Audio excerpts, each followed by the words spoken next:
What's up, YouTube? I've been wanting to make this video for quite a while because I have never received so many questions about my vegan lifestyle. And I was recently in a workout test group that just officially launched and to the public, and you can go check out my other videos about that, about my experience.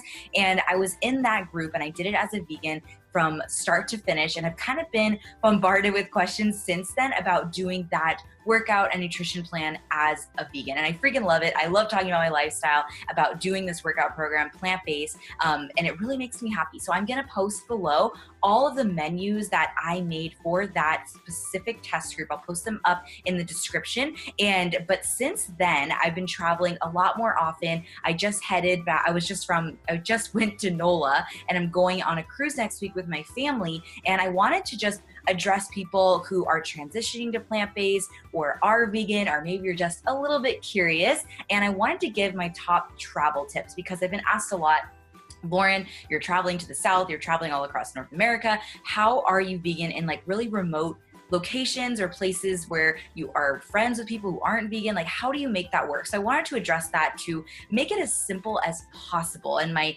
5 top tips, and I do have more tips than this, but I just wanted to condense it and make it as simple as possible for everybody. So number 1 is to know why you're doing it.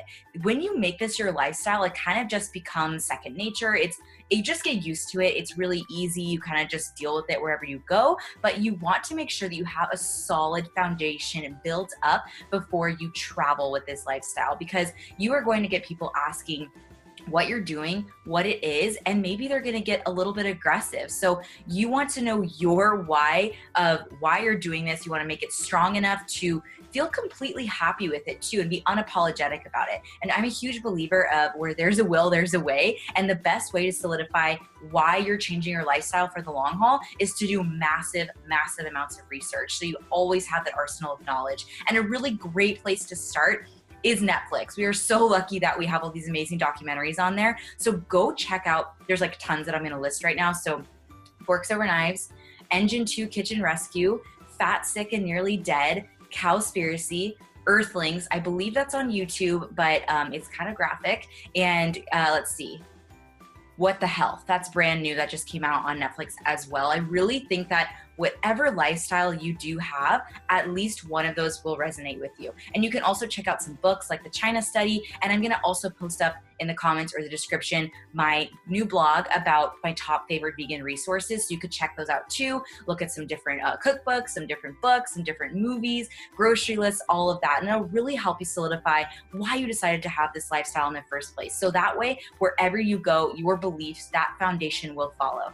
Number 2, I said this on my last few posts if you follow me on Facebook, but download the Happy Cow app. I cannot even begin to tell you how convenient this is. It's amazing. I've used it in Nashville, Lake Tahoe, New Orleans. I use it basically wherever I go, no matter where I am, even if there's tons of options around me, because you could choose vegan restaurants, vegan options, vegetarian friendly, vegan friendly. So you can go with friends who don't have the same lifestyle as you. And it's a great way to be able to go out, eat with anyone from any lifestyle, and enjoy yourself. There's no need to just order a bunch of sides, which I'm sure that you have many times, or you've dealt with that at some point. No need to order just lettuce with balsamic vinegar. Seriously, like I have found so many great restaurants from this, and one of them was in New Orleans. I found this amazing Southern gem that had veganized Southern dishes, and they had like vegan gumbo, vegan beignets, and even my non-vegan bestie who went with me said it was delicious. So download that app, Happy Cow, ASAP. I think it's like $3, maybe $4, but it is so worth it,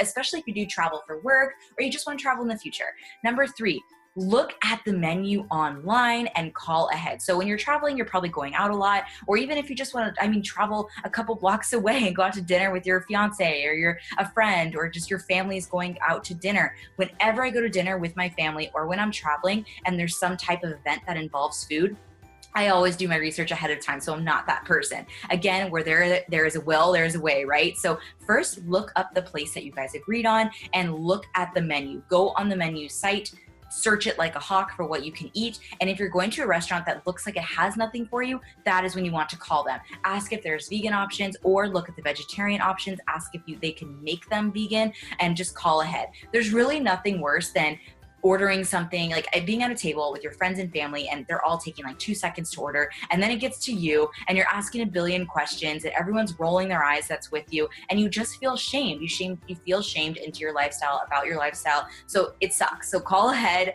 look at the menu, and you'll be prepared ahead of time.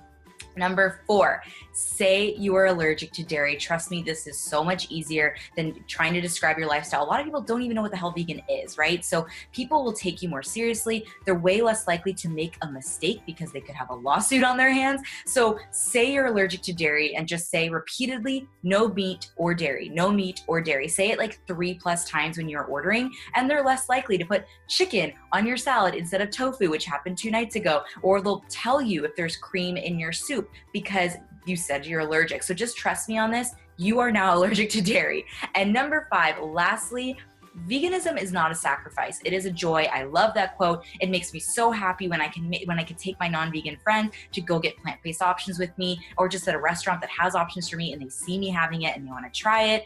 I really love being that person who's like wearing that vegan t-shirt and I get stopped and asked a ton of questions. I got stopped so many times in New Orleans, you guys, and I was wearing vegan apparel, and I was just like throwing out resources to people, telling them to go on the Happy Cow app. I had so many people going to that cafe that I went to because I went there and I told them to go on the app, or I just told them about that restaurant. And I honestly don't find my lifestyle annoying because I'm not annoying about it. Like, I don't go out every single day with a mission to like educate people ruthlessly when they don't even ask me any questions.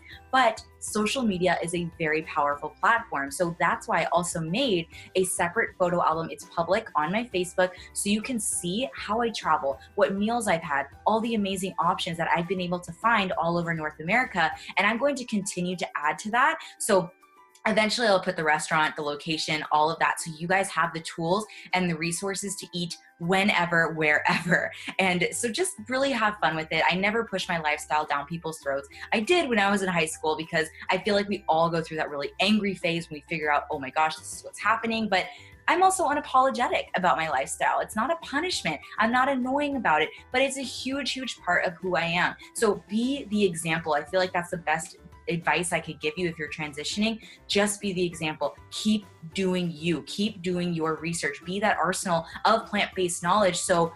Because I guarantee that if you stick to this, if you are a dedicated vegan, you keep going on that path, you are eventually going to have people asking you for advice, reaching out about what you eat. And it's pretty amazing what we can do, the power of us for the world, one person at a time, one meal at a time, one travel adventure at a time. So you've got this. If you do have any questions about this, about any of the menus that I've mentioned, any of the places, please reach out to me. I'm an open book, but I really feel like those posts are going to help you, my vegan resources blog. And if you have any transitioning vegan friends or people who have questions, tag them below or put their email below. Let them know that we're here for them, because I feel like it's so important to constantly be doing our research and giving people more resources, so it's so much easier. But I hope that was helpful, and I hope you have a great rest of your day.